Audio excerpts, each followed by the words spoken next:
यानंतर एक ब्रेकिंग बातमी येते। प्रियंका गांधींची पहिली सभा महाराष्ट्रात नंदुरबारमध्ये होण्याची शक्यता आहे। प्रियंका गांधी राजकारणात पदार्पण नंदुरबारमधूनच करणार असल्याची माहिती मिळते आहे। लोकसभा असो की विधानसभा, गांधी कुटुंबाकडून प्रचाराचा नारळ नंदुरबारमधूनच फोडला जातो अशी परंपरा आणि माणिकराव गावित यांनी केंद्रीय नेतृत्वाला पत्र लिहिले। त्यामुळे प्रियंका गांधींची पहिली सभा नंदुरबारमध्ये घेण्याची केंद्रातल्या नेत्यांकडे काँग्रेस नेत्यांनी मागणी केलेली आहे। इंदिरा गांधींपासूनची ही परंपरा आजही कायम असून आता सोनिया गांधींपाठोपाठ प्रियंका गांधींचं राजकारणातील पदार्पण आता नंदुरबारमधूनच करण्याची तयारी सुरू आहे। देशातील लोकसभेच्या प्रचाराचा नारळ प्रियंका गांधींच्या हस्ते नंदुरबारमधून फुटावा यासाठी स्थानिक काँग्रेस नेत्यांनी प्रयत्न सुरू केले आहेत। त्यामुळे आता प्रियंका गांधींची पहिली सभा नंदुरबारमध्येच होण्याची शक्यता आहे। त्यासाठी प्रियंका गांधींचं अखिल भारतीय काँग्रेस कमिटीला पत्र सुद्धा पाठवण्यात आलेलं आहे।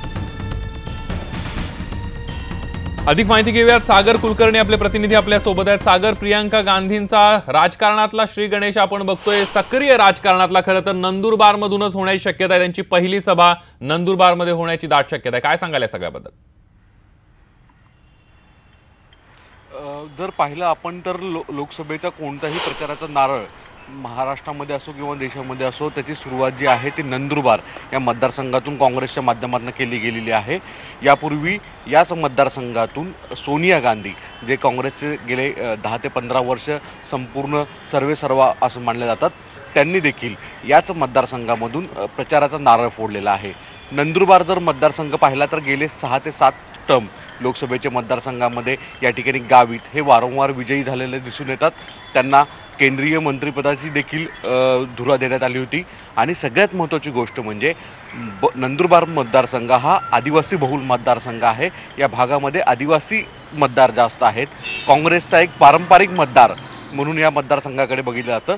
गुजरात आणि महाराष्ट्र अशा बॉर्डरवरचा हा मतदारसंघ असल्यामुळे दोन्ही राज्याच्या राजकारणामध्ये एक महत्त्वाचा फॅक्टर या मतदारसंघातून चालला जातो असं म्हटलं जातं। यापूर्वी ज्या पद्धतीने सोनिया गांधी यांनी मतदारसंघातून काँग्रेसचा प्रचाराचा नारळ फोडला आहे, त्याचप्रमाणे प्रियंका गांधी यांनी देखील याच मतदारसंघातून काँग्रेसचा या 2019 लोकसभेच्या मतदारसंघातून प्रचार सुरू करावा अशा स्वरूपाची मागणी आता महाराष्ट्र काँग्रेसकडनं केली जात आहे। विशेष म्हणजे नंदुरबारचे जे स्थानिक काँग्रेसचे नेते आहेत गावित यांनी देखील या पत्राद्वारे अशा स्वरूपाची मागणी केलेली आहे।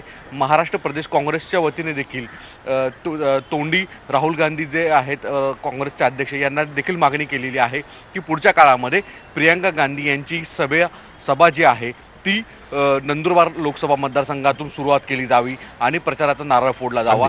ज्याप्रमाणे सोनिया गांधी या प्रचार करत होत्या, त्याचप्रमाणे प्रियंका गांधी यांनी महाराष्ट्रातून याची सुरुवात करावी अशा स्वरूपाची मागणी करण्यात आलेली आहे। अर्थात याला ग्रीन सिग्नल राहुल गांधी यांचे कार्यालय आणि काँग्रेसचे इतर जे वरिष्ठ पदाधिकारी आहेत यांच्याकडून देण्यात आला नाही आहे, पण कदाचित पुढच्या काळामध्ये काँग्रेसचा जो प्रचाराचा नारळ आहे तो नेहमीप्रमाणे नंदुरबार इथूनच फुटला जाईल आणि प्रियंका गांधी हे प्रचाराचे स्टार प्रचारक असतील असं म्हटलं जातं। अगदी सागर, धन्यवाद तुम्ही दिलेल्या या संपूर्ण माहितीबद्दल।